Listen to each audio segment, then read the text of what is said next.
Delivery boy जो है वो जो मुलजमा आमिना है उसको वो ज़दोकोब भी कर रहा था। ये बिल्कुल झूठ बोल रही है खातून। CDR में इनकी 3-3 घंटे इनकमिंग आउट गोइंग की कॉलें हैं। पिछले 5-6 माह से रिलेशन में थे और काफ़ी कंफर्टेबल जोन में थे। बीबी आमना है, इसका ताल्लुक एक डिलीवरी बॉय रईस के साथ है। उसके हस्बैंड को ऑलरेडी पता था, बिल्कुल पता चल चुका था। अपने बेडरूम में लेके गई है, इसके ससुर को पता चला है। अबले इतराज वीडियोस या तस्वीरें या मैसेजेस थे वो उसी मोबाइल में थे। उसी मोबाइल में थे। इसी पासवर्ड था जिसका आमना को भी पता था। दोनों एक दूसरे अपनी फोटोज वगैरह स्टेटस बना के एक दूसरे को शेयर करते थे। क्या उसका पासवर्ड का नहीं पता हो सकता? रईस का मैंने सुना कि निकाह भी हो चुका था। निकाह कितना अर्सा पहले हुआ डेथ से? ये 23 जुलाई को उसका निकाह हुआ, ईद से 6 दिन पहले बकरा ईद से। उनका जो देवर है आमना का वो भी उस घर में था। ये देवर का नाम क्यों नहीं लिया जा रहा वहाँ? उस घर में उसकी लोकेशन मौजूद होती है। लोकेशन का मतलब है कि बंदा घर पे मौजूद है। अब एक बंदा अपना फ़ोन घर पे छोड़ के क्या कलकत्ते जाके रह सकता है एक रात के लिए? ऑपरेशन विंग ने FIR लॉन्च कर दी। इन्वेस्टिगेशन विंग ने अपनी इन्वेस्टिगेशन करनी है। इन्वेस्टिगेशन ऑफिसर जो इसके हैं वो हमारे साथ ताबन बिल्कुल भी नहीं कर रहे। पुलिस जब तक रिमांड में कोई चीज़ की रिकवरी नहीं डालेगी उसके बाद इन्होंने जुडिशल हो जाना, फिर दैन इन्होंने मिलना है सिर्फ कोर्ट प्रोसीडिंग में, ट्रायल में। IG पंजाब साहब से है कि अगर IO रिकवरीज ही नहीं डाल रहा और अपनी फाइंडिंग्स में उनको गुनहगार लिख भी देता है उसकी क्या वैल्यू होगी? जिस तरह उसके ऊपर ज़दोकोब किया, उसको मारा, फिर आग जलाएगी, ये अकेले बंदे का काम था कि इसमें 3-4 लोग होने चाहिए? नॉर्मल जो आप कह लें एक ऑर्डिनरी सेंस का बंदा ना, अगर आप उससे ये बात उस पर पुट करेंगे उसका जवाब यही होगा कि एक बंदे का काम नहीं। तो उन्होंने पेट्रोल डाल के उसका चेहरा ही मस्क कर दिया। उसकी जो बॉडी पार्ट्स वो जला सकते थे जला दिए कि निशानदेही ना हो सके, शनाख्त। मैं नहीं समझता कि एक इंसान वो जितना मर्जी जालिम हो एक बंदे को कत्ल करने के बाद उसकी बॉडी के साथ ये उसके जिस्म के साथ ये कुछ कर सकते हैं। जो कुछ भी इन्होंने किया ये एविडेंस को जॉनसन है इन्होंने मिटाने की कोशिश की। फरहान ने इतराफ़े जुर्म कर लिया। उसकी वाइफ जो है इसको ये रंग देना चाह रही है कि वो मुझे हरासा कर रहा था, मुझे ब्लैकमेल कर रहा था, मेरे घर में घुस रहा था। उस वक्त वो जो उसके हस्बैंड थे वो कह रहे हैं इसने कत्ल किया इसको। लड़की का बयान नहीं उसके हस्बैंड का बयान। वो कहते हैं जी इसने कत्ल किया, सब कुछ इसी ने किया। वो फोरेंसिक नहीं करवाएगी इस वीडियो को, हमें दिलासा किस बात का मिल जाएगा? और वंस हमारा रिमांड ज़ाया हो जाता है। कहते हैं कि खातून ने खाना का अगर किबला दुरुस्त हो तो आपका घर जन्नत बन जाता है। अगर वही खातून पटरी से उतर जाए तो वो अपना तो बेड़ा गर्क करती ही करती है, पूरा ख़ानदान भी साथ ले डूबती है। नई बात डिजिटल के साथ मैं हूं मन्नान गिलानी। शुरू करते हैं हम शुरू से कि जहां से ये डिलीवरी बॉय जो है, मैं ये अली भाई आपसे बात स्टार्ट करूंगा कि कहते हैं कि ये डिलीवरी बॉय जो है वो जो मुलजमा आमिना है उसको वो ज़दोकोब भी कर रहा था, वो उसको धमका भी रहा था, वो हरासा कर रहा था। और जब कत्ल से पहले वो उसके घर गया है उसके पास ब्लेड भी था और वो धमकियां दे रहा था कि मैं अपने 2 दोस्तों के साथ आया हूं, तुम मुझसे फ़ोन पे बात क्यों नहीं करती? यहां से बताएं स्टोरी कैसे शुरू होती है। ये बिल्कुल झूठ बोल रही है खातून। ठीक है, ये खातून के जो है जो रईस के साथ रिलेशन थे ये बड़े कंफर्टेबल जोन में इनके रिलेशन थे पिछले 6-7 माह से। इस बात को पुलिस भी क्लियर कर चुकी। जो CDR आया, CDR में इनकी 3-3 घंटे इनकमिंग आउट गोइंग की कॉलें हैं। ठीक है, वो भी पुलिस ने मंजर आम पे लाए हैं। पुलिस इस चीज़ की खुद स्टेटमेंट देती है कि ये पिछले 5-6 माह से रिलेशन में थे और काफ़ी कंफर्टेबल जोन में थे। तो भाई 23 अगस्त को लापता होता है, आप थाना फैसल टाउन के अंदर एप्लीकेशन दे देते हैं किडनैपिंग की, और दूसरी जगह वो मांगा मंडी से जो है वो उसकी डेड बॉडी जो है वो बड़ी ही हौलनाक इबरतनाक किस्म की, मतलब कि ऐसा वो लगता है कि उसको देखने के बाद कोई भी जो सख्त से सख्त दिल होगा वो पिघल जाएगा, उस हालत में मिलती है। और वो ऐसे होता है कि वो पता चल जाता है कि वो आपके भाई की है। फिर पुलिस उनको अप्रोच करती है। पुलिस ये, जैसे मैं आपको बताता चलूँ कि वो बाद में जिस 23 अगस्त की रात को ये इंसिडेंट हुआ है, ये लोग ले गए वहाँ, उसको जाके जलाया। जला के ये आके बड़े रिलैक्स हो गए कि जैसे हमें किसी का पता ही नहीं है या दूसरों को हमारा पता ही नहीं चला।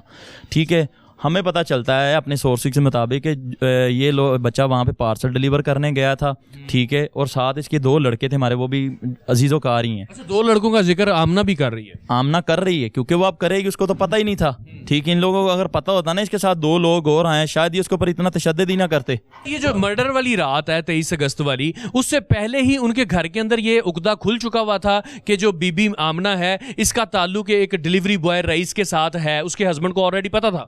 बिल्कुल पता चल चुका था। जब ये इंसिडेंट हुआ उससे 6-7 दिन पहले का ये वकूआ है कि उसको रईस को उसने अपने घर बुलाया, उसको अपने बेडरूम तक रिसाई दी, अपने बेडरूम में लेके गई। ये इसके ससुर को पता चला है कि आमना जो है किसी गैर मर्द को लेके बेडरूम में घुसी और अंदर से गेट लॉक है।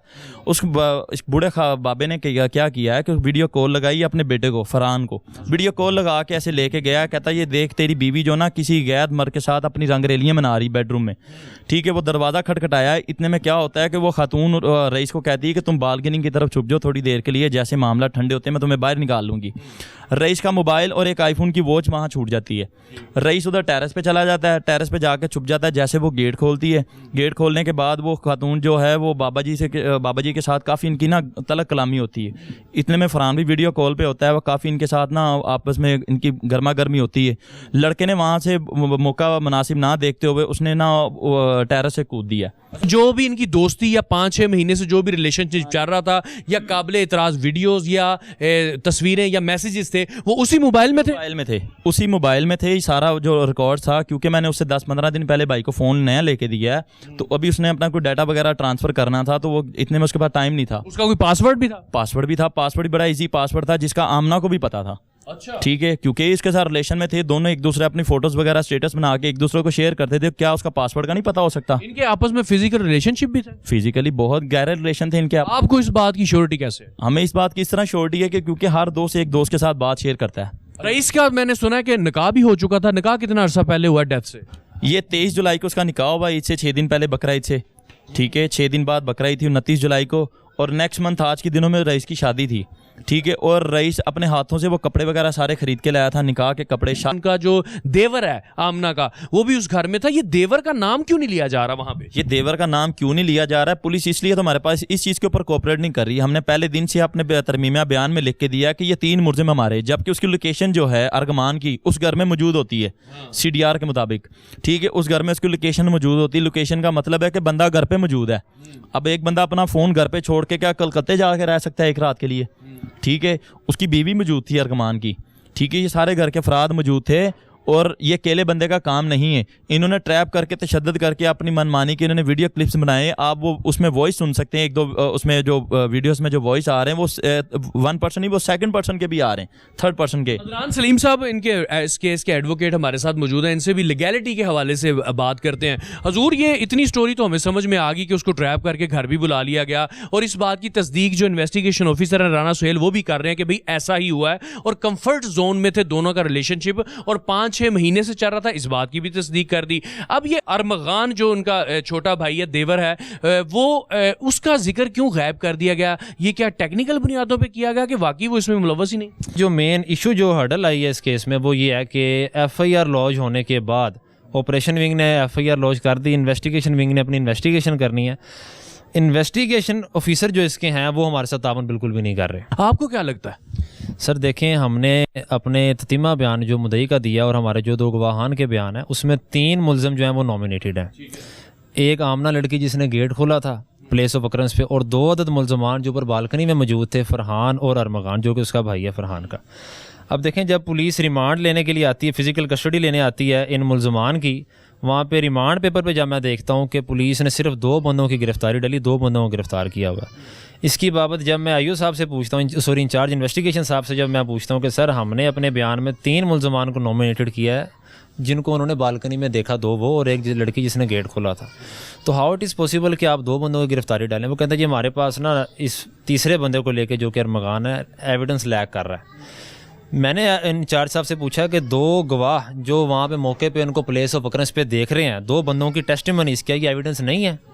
इसके बारे में आप क्या कहेंगे? कहते हैं हाँ ये तो एविडेंस हैं, लेकिन हमारे डिपार्टमेंटल जी हमने एक अपनी इन्वेस्टिगेशन जो हमने की उसके मुताबिक हमारे मुताबिक ये बंदा वहाँ पे मुलव्वस उस तरह से नहीं था। सर मेरा सवाल IG पंजाब साहब से ये है कि अभी ये केस रिमांड स्टेज पे है, 3 दिन का पुलिस ने रिमांड लिया था, 17/9 से लेके 20/9 तक, और उस रिमांड में पुलिस ने कुछ भी रिकवर नहीं किया। अगर पुलिस ये रिमांड जो कि 14 दिन का मैक्सिमम है, 10-12 दिन का मे भी इस केस में हो जाए, 3-3 4-4 दिन का जो जज साहब रिमांड देंगे। अगर पुलिस रिकवरियां नहीं करती, आला कत्ल रिकवर नहीं करती, उस वीडियो की फोरेंसिक नहीं करवाती जो कि अक्यूज्ड फरहान के मोबाइल से बनाई गई है विक्टिम रईस की, उसको कत्ल करने से पहले।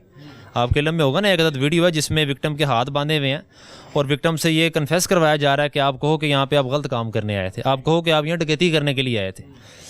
उस वीडियो की फोरेंसिक बहुत ज़रूरी है जो अक्यूज्ड फरहान के मोबाइल से बनी है, जिसमें उसकी आवाज़ भी आ रही है। उस वीडियो की फोरेंसिक होगी तो तभी उसकी एविडेंशियरी वैल्यू है। 3 दिन का पुलिस ने रिमांड ज़ाया कर दिया है। इसमें आईओ साहब भी कह लें कि हमारे साथ तावन नहीं कर रहे और इंचार्ज साहब भी तावन उस तरह से नहीं कर रहे जिस तरह करना चाहिए। देखिए, हमने सिर्फ दिलासों पे तो नहीं चलना। पुलिस जब तक रिमांड में कोई चीज़ की रिकवरी नहीं डालेगी, वो फोरेंसिक नहीं करवाएगी उस वीडियो को, हमें दिलासा किस बात का मिल जाएगा। और वंस हमारा रिमांड ज़ाया हो जाता है, उसके बाद इन्होंने जुडिशल हो जाना है, फिर दैन इन्होंने मिलना है सिर्फ कोर्ट प्रोसीडिंग्स में, ट्रायल में। अगर रिकवरी नहीं है, देखिए मेरा एक सवाल है जी पंजाब साहब से है कि अगर आईओ रिकवरीज ही नहीं डाल रहा और अपनी फाइंडिंग्स में उनको गुनहगार लिख भी देता है, उसकी क्या वैल्यू होगी? जज साहब पूछेंगे आईओ आपकी फाइंडिंग्स में ये लोग गुनहगार हैं कि बेगुनाह? उसने कहना सर गुनहगार हैं। उसने कहना अच्छा गुनहगार हैं। जज साहब ने कहना किस बुनियाद पे, क्या रिकवर किया इनसे आपने? वो कहता सर रिकवरी तो कोई भी नहीं, तो मेरा केस कहाँ स्टैंड कर रहा है? पहली चीज़ कि इस केस की जो सी ना सर्विलेंस आईजी पंजाब साहब खुद करें। आज 20/9 तारीख है, आज का रिमांड मैंने जब देखा पिछला 17/9 से लेके 20/9 तक का, उसमें पुलिस ने कुछ भी रिकवर नहीं किया।